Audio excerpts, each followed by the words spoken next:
ಎಲ್ಲ ನಮ್ಮ ಮಾಧ್ಯಮ ಮಿತ್ರರಿಗೂ ನಮ್ಮ ಕೆಜಿಎಫ್ ತಾಲೂಕು ಮಾವು ಬೆಳೆಗಾರರ ಸಭಾ ಸಂಘದ ವತಿಯಿಂದ ಮತ್ತು ರೈತರ ಪರವಾಗಿ ಕೂಡ ನಿಮಗೆ ಸ್ವಾಗತ ಕೋರ್ತಾ ಇದ್ದೀವಿ. ಇವತ್ತಿನ ಏನು ಪರಿಸ್ಥಿತಿ ಏನಾಗಿದೆ ಅಂತ ಹೇಳಿದ್ರೆ, ಕಳೆದ ಜೂನ್ 26ನೇ ತಾರೀಕು ನಮ್ಮ ಹೋರಾಟ ಸರಿಸುಮಾರು 1 ತಿಂಗಳಿಂದ ಕೂಡ ಕಳೆದ 2 ವರ್ಷಗಳಿಂದ ಕೂಡ ನಮ್ಮ ಕೆಜಿಎಫ್ ಭಾಗದಲ್ಲಿ ಮತ್ತು ಕೋಲಾರ ಜಿಲ್ಲೆಯಲ್ಲಿ ಕೂಡ ಏನು ನಮ್ಮ ತೋತಾಪುರಿ ಎಸ್ಪೆಷಲಿ ಮಾವಿನಕಾಯಿಗೆ ತುಂಬಾ ರೇಟ್ ಕಡಿಮೆ ಇತ್ತು. ಕಳೆದ ವರ್ಷ ಕೂಡ ಬರೀ 2 ರೂಪಾಯಿ 3 ರೂಪಾಯಿ ಅಂತೇಳಿ ರಸ್ತೆ ಪಕ್ಕದಲ್ಲಿ ಸುರಿದು ತುಂಬಾ ಕಷ್ಟದಲ್ಲಿದ್ದರು. ಆಗ ಕೂಡ ಸೆಂಟ್ರಲ್ ಮತ್ತೆ ಸ್ಟೇಟ್ ಗೌರ್ಮೆಂಟ್ ಇಂಪ್ಲಿಮೆಂಟೇಷನ್ ಮಾಡಿ PDPS ಸ್ಕೀಮ್ ಅಂತ ಮಾಡಿದ್ರು. ಆ PDPS ಸ್ಕೀಮ್ ಅಲ್ಲಿ 4 ರೂಪಾಯಿ ಅಂತೇಳಿ ಒಂದು ಬೆಂಬಲ ಬೆಲೆ ಘೋಷಣೆ ಮಾಡಿದ್ರು. ಕಳೆದ ವರ್ಷ ಬಂದ್ಬಿಟ್ಟು 100 ಕೋಟಿಯಷ್ಟು ಅನುದಾನವನ್ನು ಒದಗಿಸಿದ್ರು. ಆಗ ಸರಿಸುಮಾರು ಒಂದು 40ರಿಂದ 50% ಜನರಿಗೆ ಅನುಕೂಲ ಆಯಿತು. ಈ ವರ್ಷ ಕೂಡ ಅನೇಕ ಹೋರಾಟಗಳನ್ನು ಮಾಡಿ ಈ ವರ್ಷ ಕೂಡ ಅದೇ ರೀತಿಯಾಗಿ ಕಳೆದ ವರ್ಷ ಬಂದ್ಬಿಟ್ಟು 4 ರೂಪಾಯಿ 5 ರೂಪಾಯಿ ರೇಟ್ ಇತ್ತು. ಈ ವರ್ಷ ತುಂಬಾ ದಯನೀಯ ಪರಿಸ್ಥಿತಿಯಾಗಿ ಕೇವಲ 2 ರೂಪಾಯಿ 3 ರೂಪಾಯಿಗೆ ಒಂದು ದರ ಪರಿಸ್ಥಿತಿ ಪ್ರಾಬ್ಲಮ್ ಆಯ್ತು ನಮ್ಮಲ್ಲಿ. ಆದ ಕಾರಣಕ್ಕಾಗಿ ಕೂಡ ಅನೇಕ ಬಾರಿ ಮನವಿ ಮಾಡಿ ಮತ್ತೆ ಎಲ್ಲಾ ಹೋರಾಟ ಮಾಡೋದಕ್ಕೋಸ್ಕರ ಕೇಂದ್ರ ಸರ್ಕಾರ ಮತ್ತು ರಾಜ್ಯ ಸರ್ಕಾರ ಇಬ್ಬರು ಸೇರಿ ನಮ್ಮ ರೈತರ ಪರವಾಗಿ ಏನೋ ಒಂದು ಅನುದಾನವನ್ನು ಕೊಡುತ್ತಾ 1 ಕೆಜಿಗೆ ಅಂದ್ರೆ ಒಂದು 4 ರೂಪಾಯಿ ಇದ್ದಿದ್ದನ್ನ 320 ರೂಪಾಯಿ ಹೆಚ್ಚಿಗೆ ಮಾಡಿಕೊಂಡು 4,320 ರೂಪಾಯಿ ಘೋಷಣೆ ಮಾಡಿದ್ರು. ಆಗ ಘೋಷಣೆ ಮಾಡಿ ನಮ್ಮ ಜಿಲ್ಲಾಧಿಕಾರಿಗಳ ಮುಖಾಂತರ ಕೂಡ ನಮ್ಮ ಈ ಸಮಸ್ತ ಕೋಲಾರ ಜಿಲ್ಲೆ ಮತ್ತು ಕರ್ನಾಟಕ ರಾಜ್ಯದಲ್ಲಿರುವಂತಹ ಎಲ್ಲಾ ಮಾವು ಬೆಳೆಗಾರರು ಕೂಡ ಇದನ್ನ ಏನು ಸೌಲಭ್ಯ ಮಾಡ್ತಾ ಇದೀವಿ, ಅದನ್ನ ಉಪಯೋಗ ಮಾಡ್ಬೇಕಂತ ಹೇಳಿ ಹೇಳಿದ್ರು. ಆಗ ಏನು ಜೂನ್ 26ನೇ ತಾರೀಕು ಶನಿವಾರ ಬಂದು ಈ ಯೋಜನೆಯನ್ನು ಅನುಷ್ಠಾನ ಮಾಡಿದ್ರು. ಅನುಷ್ಠಾನ ಮಾಡುವಾಗ ಏನಿಲ್ಲದ್ರೆ 30 ದಿನಗಳ ಕಾಲ ಕಾಲಾವಕಾಶ ಇರುತ್ತೆ ನಿಮ್ಗೆ, 1 ತಿಂಗಳ ಕಾಲ ಕಾಲಾವಕಾಶ ಇರುತ್ತೆ. ಆದ ಕಾರಣಕ್ಕಾಗಿ ಕೂಡ ಎಲ್ಲರೂ ಕೂಡ ಉಪಯೋಗ ಮಾಡ್ಕೊಳ್ಬಹುದು ಅಂತೇಳಿ ನಮ್ಮ ರೈತರಿದ್ರು. ಆದ್ರೆ ಏನು ತುಂಬಾ ಬೇಸರದ ಸಂಗತಿ ಅಂತ ಹೇಳಿದ್ರೆ, ಬರೀ 3 ದಿವಸಕ್ಕೆ ಅಂದ್ರೆ ಶನಿವಾರ ಆಗಿದ್ದು ಸೋಮವಾರಕ್ಕೆಲ್ಲ ಕೂಡ ರಿಜಿಸ್ಟ್ರೇಷನ್ ಸ್ಟಾಪ್ ಮಾಡಿದ್ರು. ಅದೇನಂದ್ರೆ ನಮ್ಮ ಮ್ಯಾಂಗೋ ಬೋರ್ಡ್ ಆಗಿರ್ಬೋದು ಮತ್ತೆ ಹಾರ್ಟಿಕಲ್ಚರ್ ಆಗಿರ್ಬೋದು ಎಲ್ಲರೂ ಕೂಡ ರಿಪೋರ್ಟ್ ಕಳಿಸಿದ್ದಾರೆ. ಏನಂತ 5,20,000 ಟನ್ ಅಷ್ಟು ನಮಗೆ ಒಂದು ನಮ್ಮ ರೈತರು ಬೆಳೆದಿದ್ದಾರೆ. ಅದಕ್ಕೂ ಅನುದಾನ ಬರ್ಬೇಕಂತ ಹೇಳಿದ್ರೆ ಬರೀ 25% ಅಂದ್ರೆ 1,30,30,000 ಟನ್ ಅಷ್ಟಕ್ಕೆ ಮಾತ್ರ ಅವರು ನಮಗೆ ಸಹಾಯಧನ ಕೊಡ್ತೀವಿ ಅಂತ ಹೇಳಿ ಅದು ಮಾಡಿದ್ರು. ಆದ ಕಾರಣಕ್ಕಾಗಿ ಅನೇಕ ರೀತಿಯಂತಹ ರೈತರು 10% ಅಷ್ಟು ಮಾತ್ರ ಇದನ್ನ ಸದ್ಬಳಕೆ ಮಾಡ್ಕೊಂಡ್ರು. ಎಸ್ಪೆಷಲಿ ಆಗಿ ಬಂದ್ಬಿಟ್ಟು ನಮ್ಮ ಮುಳಬಾಗಿಲು ಮತ್ತೆ ಕೆಜಿಎಫ್ ತಾಲೂಕು, ನಮ್ಮ ಕೆಜಿಎಫ್ ತಾಲೂಕು ಬಂದ್ಬಿಟ್ಟು ಅಂದ್ರೆ ಶ್ರೀನಿವಾಸಪುರ ಆಗಿರ್ಬೋದು ಮತ್ತೆ ಚಿಂತಾಮಣಿ ಆಗಿರ್ಬೋದು, ಬೇರೆ ತಾಲೂಕಿಗಿಂತ ಕೂಡ ನಮ್ದು ಸ್ವಲ್ಪ ಲೇಟ್ ಆಗುತ್ತೆ ಕ್ರಾಪ್ ಬರೋದು. ಆದ ಕಾರಣಕ್ಕಾಗಿ ನಮ್ಮ ರೈತರು ಕೂಡ ಸುಮ್ಮನೆ ಏನಕ್ಕೆ ಅಂತ ಹೇಳಿ ಸ್ವಲ್ಪ ಡಿಲೇ ಮಾಡಿದ್ರು. ಆದ ಕಾರಣಕ್ಕಾಗಿ ಅನೇಕ ರೀತಿಯಂತ ಒಂದು 90% ರೈತರು ಇದರ ಸೇವೆಯನ್ನು ನಿಜವಾಗ್ಲೂ ಕೂಡ ವಂಚಿತರಾದ್ರು. ಆದ ಕಾರಣಕ್ಕಾಗಿ ಮಾರನೇ ದಿವಸದಿಂದನೇ ನಮ್ಮ ಅಧ್ಯಕ್ಷರಾದಂತಹ ಚಿನ್ನಪ್ಪ ಅವರ ಮುಖಾಂತರ ಮತ್ತು ಜಿಲ್ಲಾಧಿಕಾರಿ ಆಗಿರ್ಬೋದು, ಸಂಬಂಧಪಟ್ಟಂತಹ ಇಲಾಖೆ ಆಗಿರ್ಬೋದು, ಎಲ್ಲರಿಗೂ ಕೂಡ ಡೇ 1 ಇಂದ ಕೂಡ ನಾವು ಮಾಹಿತಿ ಕೊಡ್ತಾ ಇದೀವಿ ಮತ್ತೆ ಮನವಿ ಕೊಡ್ತಾ ಇದೀವಿ. ಯಾವುದೇ ರೀತಿಯಂತ ಒಂದು ಪಾಸಿಟಿವ್ ರೆಸ್ಪಾನ್ಸ್ ನಮ್ಗೆ ಬರ್ತಾ ಇಲ್ಲ. ಆದ ಕಾರಣಕ್ಕಾಗಿ ಏನು 15 ದಿವಸ ಆಯ್ತು 16 ದಿವಸ ಆಯ್ತು ಯಾವುದೇ ರೀತಿ ಅನುಕೂಲ ಆಗ್ತಾ ಇಲ್ಲ. ಅದಕ್ಕೋಸ್ಕರ ನಾವೊಂದು ನಮ್ಮ ರೈತರ ಮುಖಾಂತರ ಕೂಡ ಒಂದು ಸಂಗ್ರಹಣೆ ಮಾಡ್ಕೊಂಡು ಮಾಹಿತಿ ಸಂಗ್ರಹಣೆ ಮಾಡ್ಕೊಂಡು ನೀವು ಕೂಡ ನೋಡ್ಬೋದು. ಈಗ ಬರೋವಾಗ ಕೂಡ ಎಲ್ಲಾ ಕಾಯೆಲ್ಲ ಕೊಳ್ತಾ ಇದೆ. ಏನಂತ ಪ್ರಾಬ್ಲಮ್, ಅದು ಕರೆಕ್ಟ್ ಟೈಮಲ್ಲಿ ನಾವನ್ನ ಹಾರ್ವೆಸ್ಟ್ ಮಾಡಲ್ಲ ಅಂತ ಹೇಳಿದ್ರೆ ಸರಿಸುಮಾರು ನಮಗೆ 50ರಿಂದ 60% ಅಷ್ಟು ಕಾಯಿ ತುಂಬಾ ಏನು ಹಾಳಾಗ್ತಾ ಇದೆ. ಆದ ಕಾರಣಕ್ಕಾಗಿ ಸ್ಕೀಮ್ ಬೇಗ ಮಾಡ್ಬೇಕು ಅಂತ ಹೇಳಿ ಅನೇಕ ರೀತಿ ಮನವಿ ಮಾಡಿದ್ರು ಕೂಡ ಮತ್ತೆ ನಮ್ಮ ಸ್ಟೇಟ್ ಕೋಆಪರೇಟಿವ್ ಡಿಪಾರ್ಟ್ಮೆಂಟ್ ಶೆಟ್ಟನ್ ಅವರು ಅಂತ ಹೇಳಿ ಅವ್ರ ಹತ್ರ ಕೂಡ ಮಾತಾಡಿದ್ವಿ. ಮತ್ತೆ ನಮ್ಮ ಎಲ್ಲಾ ಜನಪ್ರತಿನಿಧಿಗಳಾಗಿರ್ಬೋದು ಯಾರು ಕೂಡ ಇದ್ರ ಬಗ್ಗೆ ನಮಗೆ ಸರಿಯಾದಂತಹ ಒಂದು ಸ್ಪಂದನೆ ಮಾಡಿಲ್ಲ. ಆದ ಕಾರಣಕ್ಕಾಗಿ ಇದರಿಂದ ತುಂಬಾ ಜನರು ಏನು ವಂಚಿತರಾಗ್ತಾ ಇದ್ದಾರೆ. ಇದನ್ನ ಈ ರೀತಿ ಬಿಡಬಾರ್ದು, ಏನೋ ಸೌಲಭ್ಯ ಮಾಡಿದ್ದಾರೆ, ಕರೆಕ್ಟಾಗಿ ಉಪಯೋಗ ಮಾಡ್ಬೇಕಂತ ಹೇಳಿ ನಾವು ತುಂಬಾ ಪ್ರಯತ್ನ ಪಟ್ವಿ. ಅದು ತುಂಬಾ ನಮ್ಗೆ ಕಷ್ಟ ಆಯ್ತು. ಯಾರು ಕೂಡ ನಮ್ಮ ಕಾಯನ್ನ ಕೀಳಿದ್ರೆ ಹಂಗೆ ಇಟ್ಕೊಂಡಿದ್ದಾರೆ, ಈಗಲೂ ಕೂಡ ಹಂಗೆ ಇದೆ. ಅದಕ್ಕೋಸ್ಕರ ಬೇಕೇ ಬೇಕಂತೇಳಿ ಮತ್ತೆ ನಮ್ಮ ಅಧ್ಯಕ್ಷರಾದಂತ ಚಿನ್ನಪ್ಪ ಅವರು ಎಲ್ಲರೂ ಮಾತುಕತೆ ಮಾಡಿಕೊಂಡು ಮೊನ್ನೆ ಒಂದು ಈವ್ನಿಂಗ್ ಮಾತಾಡ್ಕೊಂಡು ಏನೋ ಈ ರೀತಿ ಪರಿಹಾರ ಮಾಡ್ಲೇಬೇಕು, ಇಲ್ಲಾಂದ್ರೆ ಆಗಲ್ಲ, ನಮ್ಮ ರೈತರು ತುಂಬಾ ಕಷ್ಟದಲ್ಲಿ ಅಂತ ಹೇಳ್ಕೊಂಡು ನಾವೆಲ್ಲ ಪ್ರಯತ್ನ ಮಾಡಿ ಶನಿವಾರ ಬೆಳಗ್ಗೆ ಬಂದು ನಾವು ಕೋಲಾರದಲ್ಲಿ ಒಂದು ಬಿಸಿ ಮುಟ್ಟಿಸ್ಬೇಕು ಸರ್ಕಾರಕ್ಕೆ ಅಂತ ಹೇಳಿ ಒಂದು ಯೋಜನೆ ಮಾಡ್ಕೊಂಡ್ವು. ಆದ್ರೆ ಯೋಜನೆ ಮಾಡ್ಕೊಂಡು ಎಲ್ಲಾ ರೈತರು ಕೂಡ 100 ರೈತರು ಕೂಡ ಇಲ್ಲಿಂದ ತುಂಬಾ ಜನ ನಮ್ಗೆ ಸಪೋರ್ಟ್ ಮಾಡಿದ್ರು. ಆದ್ರೆ ಅದೇನಾಯ್ತು ಅಂತ ಹೇಳಿದ್ರೆ ನಮ್ಮನ್ನು ಮತ್ತೆ ಜಿಲ್ಲಾಧ್ಯಕ್ಷ ಇಬ್ಬರು ಸೇರ್ಕೊಂಡು ನಮ್ಮನ್ನ ಇಲ್ಲಿ ಪ್ರಿವೆಂಟಿವ್ ಮಾಡಿದ್ರು ಮತ್ತೆ ಅವ್ರನ್ನ ಅಲ್ಲಿ ಮಾಡಿದ್ರು. ಆದ್ರೂ ಕೂಡ ನಿಜವಾಗ್ಲೂ ನಮ್ಮ ರೈತರಿಗೆ ಹ್ಯಾಟ್ಸ್ ಆಫ್ ಹೇಳ್ಬೇಕು. ಇರೋ ರೈತರು ಕೂಡ ಅಲ್ಲೋಗಿ ಅಷ್ಟೋ ಇಷ್ಟ ಪ್ರತಿಭಟನೆ ಮಾಡಿದ್ದಾರೆ. ಈ ಪ್ರತಿಭಟನೆಯಿಂದ ಕೂಡ ನಮ್ಮ ಸರ್ಕಾರಕ್ಕೆ ಮತ್ತು ಕೇಂದ್ರ ಸರ್ಕಾರಕ್ಕೆ ಇಬ್ಬರಿಗೂ ಕೂಡ ಒಂದು ಬಿಸಿ ಮುಟ್ಟಿಸಿದೆ. ಮತ್ತೆ ನಮ್ಮ ಜಿಲ್ಲಾಧಿಕಾರಿಗಳು ಅವರು ಮಾತಾಡಿದ್ರು. ನಮ್ಮ ಕಡೆಯಿಂದ ಕೂಡ ಏನು ಪ್ರಸ್ತಾವನೆ ಮಾಡಿದ್ದೀವಿ, ನಿಮಗೆ ಒಂದು ಪಾಸಿಟಿವ್ ರೆಸ್ಪಾನ್ಸ್ ಬರುತ್ತೆ ಅಂತ ಹೇಳಿ ಒಂದು ಆಶ್ವಾಸನೆ ಕೊಟ್ಟಿದ್ದಾರೆ. ಆದ ಕಾರಣಕ್ಕಾಗಿ ಕೂಡ ನಿನ್ನೆ ಕೂಡ ನಮ್ಮ SP ಸಾಹೇಬರಾಗಿರ್ಬೋದು ಮತ್ತೆ DC ಸಾಹೇಬರು ಕೂಡ ನೀವು ಪ್ರತಿಭಟನೆ ಮಾಡೋದು ನಿಮ್ಮ ಹಕ್ಕು. ಆದ ಕಾರಣಕ್ಕಾಗಿ ನಾಳೆ ಬೆಳಗ್ಗೆ ಅಂದ್ರೆ ಸೋಮವಾರ ಬೆಳಗ್ಗೆ ನೀವು ಬೇಕಾದ್ರೆ ನೀವು ಪ್ರತಿಭಟನೆ ಮಾಡೋದಕ್ಕೆ ನಮಗೆ ಅವಕಾಶ ಕೊಡ್ತಾ ಇದ್ರೆ.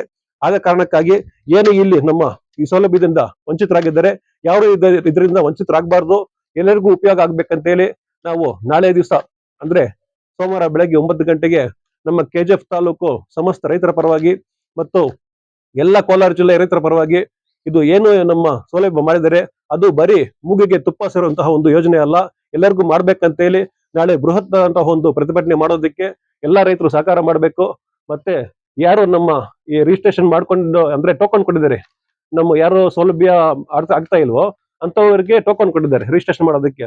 ಅಂತಹ ಟೋಕನ್ ತಗೊಂಡಿರುವಂತಹ ರೈತರಾಗಿರ್ಬೋದು, ಮತ್ತೆ ಯಾರು ಟೋಕನ್ ಬೇಕಾಗಿರೋರು ಎಲ್ಲರೂ ಬಂದು ಅಲ್ಲೊಂದು ನಮ್ಗೆ ಒಂದು ಒಗ್ಗೂಡಿಸ್ಕೊಂಡು ಒಂದು ಪ್ರತಿಭಟನೆ ಮೂಲಕ ಅಲ್ಲಿ DCO ಕಚೇರಿ ಮುಂದೆ ಹೋದ್ರೆ ಅವರು ಕೂಡ ನಮ್ಗೆ ಒಂದು ಉತ್ತಮವಾದ ಭರವಸೆ ಕೊಟ್ಟಿದ್ದಾರೆ. ಏನಂತ ಹೇಳಿದ್ರೆ ನಾಳೆಯಿಂದಲೇ ನಿಮ್ಗೆ ಮಾಡ್ತೀವಿ ಅಂತ ಒಂದು ಭರವಸೆ ನಮ್ಗಿದೆ. ಆದ ಕಾರಣಕ್ಕಾಗಿ ಎಲ್ಲಾ ರೈತರು ನಮ್ಮ KGF ತಾಲೂಕಿಗೆ ಎಲ್ಲ ನಮಗೆ ಮುಖ್ಯವಾಗಿ ಕೂಡ ಮುಳಬಾಗಿಲು ತಾಲೂಕಲ್ಲಿರೋ ರೈತರು ಮತ್ತೆ ಶ್ರೀನಿವಾಸಪುರ ಎಲ್ಲರೂ ಕೂಡ ದಯವಿಟ್ಟು ನಾಳೆ ಕಾರ್ಯಕ್ರಮಕ್ಕೆ ಬರಬೇಕು. ಇದು ರೈತರ ಸಮಸ್ಯೆ, ರೈತರ ಸಭೆಯಲ್ಲಿ ಹೀಗೆ ಬಿಡಬಾರ್ದು, ಯಾರು ವಂಚಿತರಾಗಬಾರ್ದು, ಮುಂದಿನ ದಿವಸಗಳಲ್ಲಿ ಕೂಡ ಇಂತಹ ಪುನರಾವರ್ತನೆ ಆಗ್ಬಾರ್ದು ಅಂತ ಹೇಳಿ ನಾವು ಈ ರೀತಿ ಒಂದು ಗಟ್ಟಿಯಾದಂತಹ ಒಂದು ಧ್ವನಿ ಎತ್ತಿದ್ರೆ ಸರ್ಕಾರಕ್ಕೂ ಮುಟ್ಟುತ್ತೆ. ನಾಳೆಯಿಂದನೇ ಕೂಡ ಅದೊಂದು ಪಾಸಿಟಿವ್ ರೆಸ್ಪಾನ್ಸ್ ಬರಬೇಕು, ಆ ಸ್ಕೀಮ್ ಇಂಪ್ಲಿಮೆಂಟೇಷನ್ ಆಗ್ಬೇಕು ಅಂತ ಹೇಳಿ ಇವತ್ತಿನ ದಿವಸ ನಾನೊಂದು ಮನವಿಯನ್ನು ಮಾಡ್ತಾ ಇದ್ದೀನಿ. ನಮ್ಮಲ್ಲಿ 5,20,000 ಟನ್ನಷ್ಟು ಅಂತ ತೋತಾಪುರಿ ನಮ್ಮ ಕೋಲಾರ ಜಿಲ್ಲೆಯಲ್ಲಿ ಬೆಳೀತಾ ಇದ್ರು.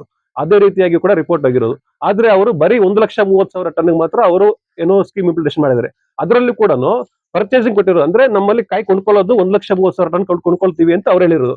ಆದ್ರೆ ರಿಜಿಸ್ಟ್ರೇಷನ್ ಮಾತ್ರ ಸ್ಟಾಪ್ ಮಾಡಿದ್ದಾರೆ. ಅಂದ್ರೆ ರಿಜಿಸ್ಟ್ರೇಷನ್ ಇರೋರು ಸ್ವಲ್ಪ ಜನ ಏನಾಗಿದೆ ಅಂದ್ರೆ ಕಾಯಿ ಇಲ್ಲ ಅವ್ರ ಹತ್ರ, ಕಾಯಿ ಇಲ್ದೇನೆ ಕೂಡ ಅವರು ಲಿಮಿಟ್ ಇದೆ ಅವ್ರದ್ದು. 20 ಟನ್ ಇದ್ರೆ ಅವ್ರ ಹತ್ರ 20 ಟನ್ ಕಾಯಿ ಇಲ್ಲ. ಆ ರಿಜಿಸ್ಟ್ರೇಷನ್ ಆದ್ರೂ ಬಿಟ್ರೆ ಅಲ್ಪ ಸ್ವಲ್ಪ ಇರೋರು ಆದ್ರೂ ಉಪಯೋಗ ಮಾಡ್ಕೊಳ್ತಾರೆ. ಈಗ 1,30,000 ಟನ್ ಅಷ್ಟು ನಮ್ಮಲ್ಲಿ ಪರ್ಚೇಸ್ ಕೆಪಾಸಿಟಿ ನಮ್ಮಲ್ಲಿ ಇದೆ. ಇದುವರೆಗೂ ಕೂಡ ಇನ್ನ 40,000 ಟನ್ ಅಷ್ಟು ಇನ್ನ ಪೆಂಡಿಂಗ್ ಇದೆ. ಅದನ್ನಾದ್ರೂ ಒಂದು ಬಿಡಿ ಅಂತ ಹೇಳ್ತಾ ಇದ್ರೆ ಇವ್ರ ಮೇಲೆ ಅವರು, ಅವ್ರ ಮೇಲೆ ಇವರು. ನಮ್ಮ ರಾಜ್ಯ ಸರ್ಕಾರ ಹೇಳಿದ್ರೆ ಅವ್ರ ಮೇಲೆ ಹೇಳ್ತಾರೆ, ಮತ್ತೆ ಅಲ್ಲಿ ಕೇಳಿದ್ರೆ ನಮ್ಮ ಸಂಸದರ ಅವ್ರ ಹತ್ರ ಕೂಡ ಮಾತಾಡಿದ್ರೆ ನಿನ್ನೆ ಎಲ್ಲ ಮೊನ್ನೆ ದೂರವಾಣಿ ಮುಖಾಂತರ ಮಾತಾಡಿದ್ರೆ ಅವರು ಕೂಡ ನಿಜವಾಗ್ಲೂ ಹೇಳ್ತಾ ಇದ್ರು ನೋಡಿ, ನಮಗೆ ಉತ್ತಮವಾದಂತಹ ಒಂದು ಪ್ರತಿಕ್ರಿಯೆ ಬಂದಿಲ್ಲ ನಮ್ಗೆ. ಆದ ಕಾರಣಕ್ಕಾಗಿನೇ ಇದು ಯಾರ ಕೈಯಲ್ಲಿ ಆಗಲ್ಲ, ನಾವು ರೈತರೇ ಸೇರಿ ಏನೋ ಒಂದು ರೀತಿ ಮಾಡಬೇಕು. ನಮ್ಮ ಹಕ್ಕಿದು ಪಡೆಯೋದಕ್ಕೆ ಇವಾಗ ಅವರೇನು ಯೋಜನೆ ಮಾಡಿದ್ದಾರೆ ಅದು ಕರೆಕ್ಟ್ ಆಗಿ ಎಲ್ಲರಿಗೂ ತಲುಪಬೇಕು. ಅಲ್ಟಿಮೇಟ್ ಫಾರ್ಮರ್ ಯಾರಿದ್ದಾರೆ ಅವ್ರಿಗೆ ತಲುಪಬೇಕು ಅನ್ನುವಂತಹ ಒಂದು ಆಶಯ ಇದೆ. ಮತ್ತು ಎಲ್ಲರೂ ಕೂಡ ಇದನ್ನ ಉಪಯೋಗ ಮಾಡ್ಬೇಕಂತೇಳಿ ಅವತ್ತಿನ ದಿವಸ ನಾವು ಮಾಡಿದ್ದು. ಇವತ್ತು ಅಷ್ಟೇ, ನಾಳೆನೂ ಅಷ್ಟೇ ರೈತರ ಪರವಾಗಿ ಧ್ವನಿ ಎತ್ತಬೇಕು, ಅವ್ರಿಗೆ ಯಾವುದೇ ರೀತಿ ಉಪಯೋಗ ಆಗ್ಬೇಕಂತೇಳಿ ನಾನು ಮನವಿ ಮಾಡ್ತಾ ಇದ್ದೀವಿ. ಇಲ್ಲಿ ಮಾಡ್ತಾ ಇದೀವಿ ಜಿಲ್ಲಾ ಮಟ್ಟದಿಂದ ಸರ್ಕಾರದ ವತಿಯಿಂದ ಬರ್ಬೇಕು ನಮ್ಗೆ. ಸರ್ಕಾರದವರೇ ನಮ್ಮ ಏನು DC ಆಫೀಸ್ ಹತ್ರ ಬಂದು ನಮ್ಮ ಸಮಸ್ಯೆಗೆ ಸ್ಪಂದಿಸಿ ಏನು ರಿಜಿಸ್ಟ್ರೇಷನ್ ಸ್ಟಾಪ್ ಮಾಡಿದ್ದಾರೆ ಆ ರಿಜಿಸ್ಟ್ರೇಷನ್ ನ ಕಂಟಿನ್ಯೂ ಮಾಡಬೇಕು. 1,30,000 ಟನ್ ಅಷ್ಟು ಪರ್ಚೇಸ್ ಮಾಡ್ತೀವಿ ಅಂತ ಹೇಳಿರೋದು, ರಿಜಿಸ್ಟ್ರೇಷನ್ ಅಲ್ಲ. ರಿಜಿಸ್ಟ್ರೇಷನ್ ಮಾತ್ರ ಅವರು ತಗೊಂಡಿದ್ದಾರೆ. ಪರ್ಚೇಸಿಂಗ್ ಬರೀ 90,000 ಆಗಿದ್ದೆ, 40,000 ಹಂಗೆ ಇದೆ. ಪರ್ಚೇಸಿಂಗ್ ಕೆಪಾಸಿಟಿ ಬಂದ್ಬಿಟ್ಟು ಇವಾಗ ಕಡಿಮೆ ಇದೆ. ರಿಜಿಸ್ಟ್ರೇಷನ್ ಮಾಡಿದ್ರೆ ಅಟ್ಲೀಸ್ಟ್ ಏನೋ ಕಾಯಿ ಕಿಲೋರಾದ್ರೂ ಅದನ್ನ ಉಪಯೋಗ ಮಾಡ್ಕೊಳ್ತಾರೆ, ಅದು ಮಾಡ್ತಾ ಇಲ್ಲ. ಮತ್ತೆ ಇರೋರು ಇನ್ನೊಂದು 1,00,000 ಟನ್ ಎಕ್ಸ್ಟ್ರಾ ಮಾಡಿದ್ರೆ ಎಲ್ಲರಿಗೂ ಸ್ಕೀಮ್ ಅಪ್ಲಿಕೇಬಲ್ ಆಗುತ್ತೆ. ಇನ್ನೇನು ಅವ್ರು ಹೇಳಿರೋ ಟೈಮ್ ಬಂದ್ಬಿಟ್ಟು 26ನೇ ತಾರೀಕು, ಅದನ್ನು ಕೂಡ ಮತ್ತೆ 1 ವೀಕ್ ಎಕ್ಸ್ಟ್ರಾ ಮಾಡ್ಬೇಕು.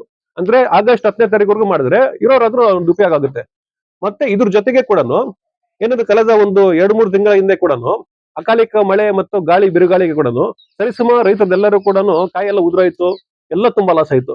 ಆಗ ಕೂಡ ನಾವೆಲ್ಲ ಬಂದು ಸ್ಥಳಕ್ಕೆ ತೋಟಗಾರಿಕೆ ಇಲಾಖೆ ಆಗಿರ್ಬೋದು, ಮತ್ತೆ ಕಂದಾಯ ಇಲಾಖೆ ಆಗಿರ್ಬೋದು, ಸ್ಥಳ ಬಂದು ಪರಿಶೀಲನೆ ಮಾಡ್ಕೊಂಡು ಹೋದ್ರು. ಆದ್ರೂ ಕೂಡ ಮೊನ್ನೆ ನೋಡ್ತಾ ಇದೀವಿ, ನಮ್ಮ ರೈತರು ಮತ್ತೆ ನಮ್ಮ ಸ್ನೇಹಿತರು ಹೇಳ್ತಾ ಇದಾರೆ 1 ಎಕರೆಗೆ 1,300 ರೂಪಾಯಿ ಬಂದಿದೆ ಅಂತ ಹೇಳಿದಾರೆ. ಅದು ಕೂಡ ಸ್ವಲ್ಪ ಜನಕ್ಕೆ ಮಾತ್ರ ಬಂದಿರೋದು, ಎಲ್ಲರಿಗೂ ಬಂದಿಲ್ಲ. ಅದೇಂದ್ರೆ ನಮ್ಮ ರೈತರು ಅಂತ ಹೇಳಿ ಅಂದ್ರೆ ಭಿಕ್ಷುಕರ ತರ ನೋಡ್ತಾ ಇದಾರೆ ಅಂತ ನಾನು ಒಂದು ಪ್ರಶ್ನೆ ಕೇಳ್ತಾ ಇದ್ದೀನಿ. ಅವರೇ ಏನಂತ ಒಂದು ಪ್ರಪೋಸಲ್ ಇದೆ, ಬೇಕಾದ್ರೆ ನಿಮ್ಗೊಂದು ಶೇರ್ ಮಾಡ್ತೀನಿ. ಏನಂತ ಹೇಳಿದ್ರೆ 1 ಹೆಕ್ಟೇರ್ಗೆ 22,500 ಕೊಡ್ಬೇಕು ಅಂತ ಹೇಳಿ ಇರೋದು. ಈಗ 1 ಹೆಕ್ಟೇರ್ ಬಂದ್ಬಿಟ್ಟು ಬರೀ 3,000, 3,500 ಕೊಡ್ತಾ ಇದ್ರೆ ಅದಕ್ಕೆ ಅರ್ಥ ಏನು? ನಮ್ಮ ಹಕ್ಕಲ್ವ ಇದನ್ನು? ಅದು ಆ ರೀತಿ ಮಾಡಿದ್ರು. PDP ಸ್ಕೀಮ್ ಈ ರೀತಿ ಮಾಡಿದ್ರು. ಮತ್ತೆ ಇನ್ನ ಬೇರೆ ಎಲ್ಲ ಸ್ಕೀಮ್ ಈ ರೀತಿ ಮಾಡ್ತಾ ಇದ್ರೆ ಯಾವ ರೀತಿ ಅವ್ರು ನಮ್ಮನ್ನ ರೈತರನ್ನ ಬೆನ್ನೆಲುಬು ಅಂತ ಹೇಳ್ತಾರಲ್ವ, ರೈತರು ಯಾವ ರೀತಿ ಸಹಾಯ ಮಾಡ್ತಾರೆ? ಆದ ಕಾರಣಕ್ಕಾಗಿ ಕೂಡ ನೋಡಿ, ಮೊಟ್ಟ ಮೊದಲನೇದಾಗಿ PDP ಸ್ಕೀಮ್ ಅದು ಆ ರೀತಿ ಆಯ್ತು. ಮತ್ತೆ ಮೊನ್ನೆ ಆಗಿರುವಂತಹ ಅಕಾಲಿಕ ಮಳೆಗೆ NDRF ಫಂಡ್ ಅಂತ ನಮ್ಮ ಜಿಲ್ಲಾಧಿಕಾರಿ ಮಟ್ಟದಲ್ಲಿ ಆಗ್ತಾ ಇದೆ, ನ್ಯಾಷನಲ್ ಡಿಸಾಸ್ಟರ್ ರಿಲೀಫ್ ಫಂಡ್ ಅಂತೇಳಿ. ಆ ಫಂಡ್ ಅಲ್ಲಿನೂ ನಮ್ಗೆ ಮಾಹಿತಿ ಕರೆಕ್ಟ್ ಕೊಡ್ತಾ ಇಲ್ಲ. ಅದು ಬಂದಿರೋ ಬರೀ 1,000 ರೂಪಾಯಿ 500 ರೂಪಾಯಿ ಬರ್ತಾ ಇದೆ.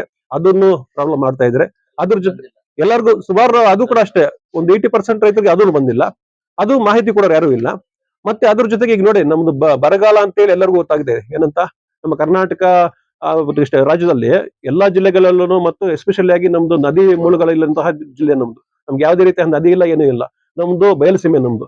ಈಗ 1.5 ತಿಂಗಳಾಗ್ತಾ ಇದೆ. ಬೇಕಾದ್ರೆ ನೋಡ್ಬೋದು ನೀವು, ಎಲ್ಲೂ ಬಿತ್ತನೆ ಆಗ್ತಾ ಇಲ್ಲ, ರಾಗಿ ಬಿತ್ತನೆ ಆಗ್ತಾ ಇಲ್ಲ, ಶೇಂಗಾ ಬಿತ್ತನೆ ಆಗ್ತಾ ಇಲ್ಲ, ಏನು ಆಗ್ತಾ ಇರುವಂತಹ ಮಾವು ಈ ರೀತಿ ಆಗ್ತಾ ಇದೆ. ಆದ ಕಾರಣಕ್ಕಾಗಿ ಬರಗಾಲ ಘೋಷಣೆ ಮಾಡ್ಬೇಕು ಅಂತ ಸರ್ಕಾರ ಮಟ್ಟದಲ್ಲಿ ಆಗ್ತಾ ಇದೆ. ಈಗ ಇರುವಂತಹ ಯೋಜನೆಗಳನ್ನ ಈ ರೀತಿ ಮಾಡ್ತಾ ಇದ್ರೆ ಮುಂದಿನ ದಿವಸಗಳು ಇದನ್ನ ಯಾವ ರೀತಿ ಮಾಡ್ತಾರೆ ಸರ್ಕಾರದವರು? ಇದಕ್ಕೆ ಮುಖ್ಯ ಕಾರಣ ಏನು ಗೊತ್ತಾ? ನಮ್ಮ ರೈತರು ಯಾವ ರೀತಿಯಾಗಿ ನಾವು ಒಗ್ಗಟ್ಟು ಮಾಡ್ಕೊಂಡ್ರೆ ಆಗ ಸರ್ಕಾರ ಆಗಿರ್ಬೋದು, ಯಾರೇ ಆಗಿರ್ಬೋದು, ನಮ್ಮ ಧ್ವನಿಗೆ ಸ್ಪಂದನೆ ಮಾಡ್ತಾರೆ. ಇಲ್ಲ ಅಂತ ಹೇಳಿದ್ರೆ ಅವ್ರು ಯಾವ ಮಾಡಿಸ್ತಾ ಇರ್ತಾರೆ, ನಾವು ಮತ್ತೆ ಅದನ್ನ ವಂಚನೆ ಮಾಡ್ಕೊಂಡು ಹೋಗ್ತಾ ಇರ್ಬೇಕು. ಕೇಳಬೇಕು. ಮತ್ತೆ ಮುಂದಿನ ದಿವಸಗಳಲ್ಲಿ ಕೂಡ ಏನು ಬರಗಾಲ ಘೋಷಣೆ ಆಗ್ತಾ ಇದೆ, ಆ ಬರಗಾಲ ಘೋಷಣೆ ಆಗ್ಬೇಕು. ಮತ್ತೆ 1 ಹೆಕ್ಟೇರ್ಗೆ ಕನಿಷ್ಠ 40,000 ರೂಪಾಯಿ ಅಂತೇಳಿ ಬರಗಾಲ ಪೀಡಿತಂತಹ ಮಾವು ಬೆಳೆ ಆಗಿರ್ಬೋದು, ಎಲ್ಲ ಬೆಳೆಗಳಿಗೂ ಕೂಡ ರೈತರು ನೀಡ್ಬೇಕಂತೇಳಿ ಈ ಮುಖಾಂತರ ಕೂಡ ನಮ್ಮ ಜಿಲ್ಲಾಧಿಕಾರಿ ಮನವಿ ಮಾಡ್ತಾ ಇದ್ವಿ. ಇದು ಸಮಸ್ತ ಎಲ್ಲಾ ನಮ್ಮ ಕೋಲಾರ ಜಿಲ್ಲೆಯ ಮಾವು ಬೆಳೆಗಾರರಾಗಿದ್ದಾರೆ. ಅವ್ರು ಏನೇ ಸಮಸ್ಯೆ ಇದ್ರು ಕೂಡ ದಯವಿಟ್ಟು ಎಲ್ಲ ನಾಳೆ ಬರಬೇಕು. ಎಲ್ಲಾ ಸಮಸ್ಯೆಗಳು ಕೂಡ ಒಂದು ಪರಿಹಾರ ಕೊಡುವಂತಹ ಒಂದು ವೇದಿಕೆ ಆಗ್ತಾ ಇದೆ. ಅದು ನಮ್ಮ ಹಕ್ಕು, ನಮ್ಮ ಹಕ್ಕನ್ನೆಲ್ಲ ಮಂಡಿಸಬೇಕು. ಆದ ಕಾರಣಕ್ಕಾಗಿ ನಾವೆಲ್ಲ ಸೇರಿ ಅಲ್ಲಿ ನಮ್ಮ ಏನು ಈ ಸ್ಕೀಮ್ ಆಗಿರ್ಬೋದು, ಈ ಸ್ಕೀಮ್ ಅಷ್ಟೇ ಅವರು ನಮ್ಮ ಡಿ ಸಿ ಸಾಹೇಬರು ಹೇಳಿದ್ದಾರೆ, ಏನು ಭರವಸೆ ಕೊಟ್ಟಿದ್ದಾರೆ, ಆದಷ್ಟು ನಾಳೆ ಸಾಯಂಕಾಲ ಒಳಗಡೆ ನಿಮ್ಗೆ ಮಾಡ್ತೀವಿ ಅಂತ. ಅದಕ್ಕೋಸ್ಕರ ಎಲ್ಲರೂ ಕೂಡ ತಪ್ಪದೆ ರೈತರು ಬರಬೇಕು. ಟೋಕನ್ ಎಸ್ಪೆಷಲ್ ಆಗಿ ಬಂದ್ಬಿಟ್ಟು ಯಾರು ಟೋಕನ್ ಎಂಟ್ರಿ ಮಾಡಿದ್ದಾರೆ ಅವರು ಬರಬೇಕು, ಮತ್ತೆ ಟೋಕನ್ ಬೇಕಾಗಿರೋರು ಬರಬೇಕು. ಬಂದ್ರೆ 100% ನಾವು ಸಕ್ಸಸ್ಫುಲ್ ಆಗ್ತೀವಿ, ಉಪಯೋಗ ಆಗುತ್ತೆ. ಆದ ಕಾರಣಕ್ಕಾಗಿ ನಮ್ಮ ಕೆಜಿಎಫ್ ತಾಲೂಕು ಮತ್ತೆ ಸಮಸ್ತ ಕೋಲಾರ ಜಿಲ್ಲೆ ರೈತರ ಪರವಾಗಿ ಕೂಡ ಒಂದು ಕಳೆಕಳೆಯಾದಂತಹ ಒಂದು ಮನವಿಯನ್ನು ಮಾಡ್ತಾ ಇದ್ದೀವಿ.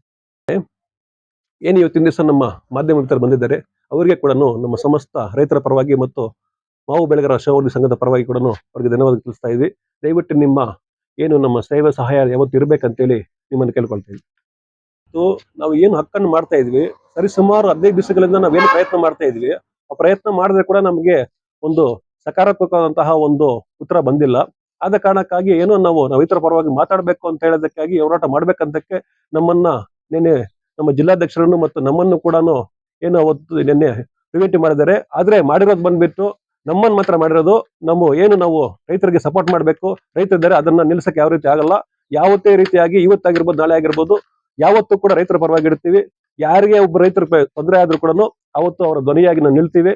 ಮತ್ತೆ ಇನ್ನೊಂದೇನೆಂದ್ರೆ, ಮುಂದಿನ ದಿವಸಗಳಲ್ಲಿ ಕೂಡ ಅಷ್ಟೇ, ನಾವು ಇವತ್ತು ನಮ್ಮನ್ನಾಗಿರ್ಬೋದು, ಇನ್ನೊಂದು ಮಗರಾಗಿರ್ಬೋದು, ಇದರಿಂದ ಇನ್ನೂ 10ರಷ್ಟು ಮತ್ತೆ 100ರಷ್ಟು ಕೂಡ ನಮ್ಗೊಂದು ಬಲ ಬರುತ್ತೆ. ಮತ್ತೆ ಯಾರು ರೈತರು ಕೂಡ ಇದರಿಂದ ದೃಢೀಕರಬಾರದು. ನಿಮ್ಮ ಬೆಂಬಲ ಯಾವತ್ತಿಗೂ ಇರಬೇಕು, ನಮ್ಮ ಬೆಂಬಲ ಕೂಡ ಯಾವತ್ತು ಇರುತ್ತೆ. ಆದ ಕಾರಣಕ್ಕಾಗಿ ಯಾರು ಕೂಡ ಈ ಸಂಘಟನೆಯನ್ನು ಮತ್ತು ಈ ಪ್ರಯತ್ನವನ್ನು ಯಾರು ಬಿಡಬಾರ್ದು ಅಂತ ಹೇಳ್ತಾ ಇದ್ದೀವಿ.